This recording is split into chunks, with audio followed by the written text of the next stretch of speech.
Oi, gente, eu sou a Ellen, estou cursando quinta licenciatura. No terceiro período, estou fazendo a disciplina de Física Experimental com o Eduardo Takahashi. E nesse experimento de hoje, a gente vai falar sobre 3 tipos de fenda para falar sobre interferência e difração. Eu vou falar sobre a fenda simples, os tópicos são fenda simples, fenda duplas e rede de difrações. Vou falar um pouco sobre fenda simples e fenda dupla. Antes de entrar no assunto de fendas, é substancial a gente falar sobre as ondas eletromagnéticas, né? Que a onda foi descoberta, a luz foi descoberta como uma onda, né? Pelo princípio de Huygens, né? Que ela se comporta como fontes pontuais, né? Toda frente de onda se comporta como fontes pontuais. E o fenômeno de difração e interferência através da fenda dupla foi feito a primeira vez pela experiência de Young, que consistia, né, você colocar um feixe de luz monocromática numa fenda e deixar um aparato afastado para que pudesse ver as franjas, que é o que formava, né?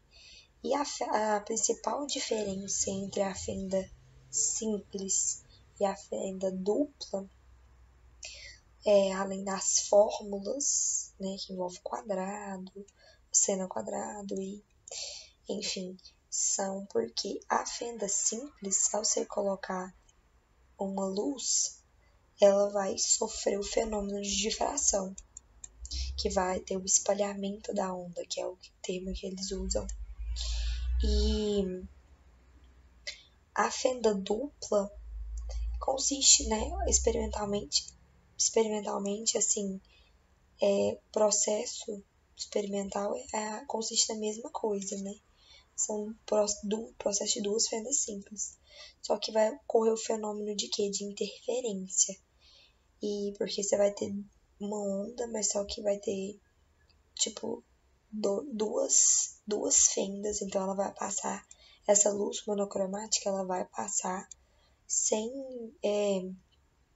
ela vai ter a difração, só que ela vai ter espalhamentos distintos, de lugares distintos, então essa difração, ela vai sofrer uma interferência, né? E essa interferência, ela pode ser destrutiva, quando é uma franja escura, quando não há luz, e uma interferência construtiva, que são chamadas de franjas claras. E é isso, a principal diferença entre as fendas. E no aparato você vai conseguir identificar, né, essas franjas claras e escuras pelo, né, o comprimento de onda, enfim.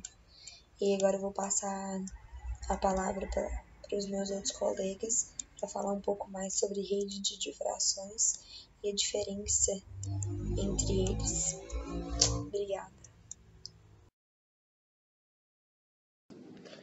Eu sou Caio Rafael, da 10ª turma de Química e Licenciatura, e com a ajuda do professor Eduardo Takahashi e orientador de Física, a gente construiu um trabalho sobre fenda simples, fenda dupla e rede de interferência. A parte experimental que eu vou explicar é bem simples. A gente pegou uma distância de 2 metros e colocou um laser, e no outro lado a gente colocou um quadro branco, onde que dava para ver o laser e suas partes destrutivas e construtivas, certo?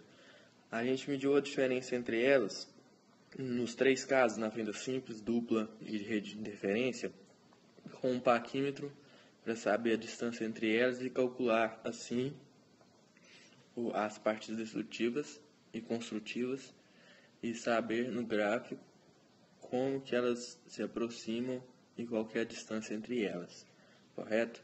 Bom, na fenda simples, ela foi um pouco mais simples porque a quantidade de pontos destrutivos e construtivos era menor e era mais fácil de se medir. Consequentemente, a rede de interferência teve vários pontos destrutivos e construtivos que a maioria não era enxergada a olho nu, certo? Aí a gente, com a ajuda do paquímetro, pegou a distância das destrutivas e dividiu pelo total de linhas que tem a rede de interferência, que é de 10 linhas, certo? Entre um ponto e o outro. Dividiu isso, a gente colocou no gráfico e fez os cálculos desse nosso trabalho. Essa parte é com o nosso colega Rodrigo Martins e com a Débora, certo? Eu passo essa opção para eles. E agradeço a Ellen por ter explicado para a gente a fenda simples e a fenda dupla, correto? É isso. Bom, para calcular o comprimento de onda do laser difratado, a gente usa essa equação aqui, que relaciona a distância entre as interferências destrutivas com o comprimento de onda e o índice de refração do meio. Onde x mínimo é a distância entre as interferências destrutivas, m é um número inteiro e lambda é o comprimento de onda. D é a distância da fenda até o quadro da onde a luz é projetada. E A é o índice de refração da lente. A gente mediu o parâmetro D e obteve 0,835 metros, enquanto o valor do índice de refração A da lente fornecido foi de 0,2. Com o paquímetro, a gente mediu 5 intervalos distintos entre as interações destrutivas, de forma a obter 5 comprimentos de ondas diferentes. Com isso, traçamos uma média dos valores obtidos para apresentar um resultado mais preciso. Substituindo esses valores na equação 1, obtemos para o x mínimo 8,2 vezes 10 a menos 4, temos esse valor de comprimento de onda. Lambda 1 igual a 1,96 vezes 10 a menos 4. Para x mínimo igual a 7,8 vezes 10 a menos 4, temos o comprimento de onda lambda 2 igual a 1,86 vezes 10 a menos 4. Fizemos para todos os comprimentos de onda de forma a fazer uma tabela. Aí a gente traçou a média de todos os comprimentos de onda obtido para obter um resultado mais preciso. E o resultado obtido foi o comprimento de 1,766 vezes 10 a menos 4 metros. Bom, primeiramente, adotamos o valor da distância entre as fendas B, 0,6 milímetros. Depois medimos a distância até a parede, o valor D, e anotamos um valor de 2,83 metros. Em seguida, a gente mediu a distância de 65 milímetros entre 24 interferências. Com isso, a gente determinou a distância entre dois mínimos consecutivos, S, o valor de S. Constatamos um valor de 2,708 milímetros para essa medida. Sabemos que esse valor também pode ser encontrado por essa equação aqui. Transformando todas as unidades para metros e substituindo os valores determinados anteriormente nessa equação, calculamos o valor do comprimento de onda lambda. Bom, substituindo os valores na equação, a gente obteve o valor de lambda igual a 5,74 vezes 10 a menos 7. Esse é o nosso comprimento de onda. Em seguida, a gente usou essa informação para descobrir a diferença de caminho entre as ondas difratadas e seu respectivo ângulo para essa interferência, usando a seguinte equação que relaciona o comprimento de onda com essa diferença de caminho. Substituímos os valores de B e do comprimento de onda lambda encontrados, temos isso daqui. Substituindo, a gente acha um valor de beta igual a 0,273 graus. Esse é o ângulo, então, da nossa respectiva interferência.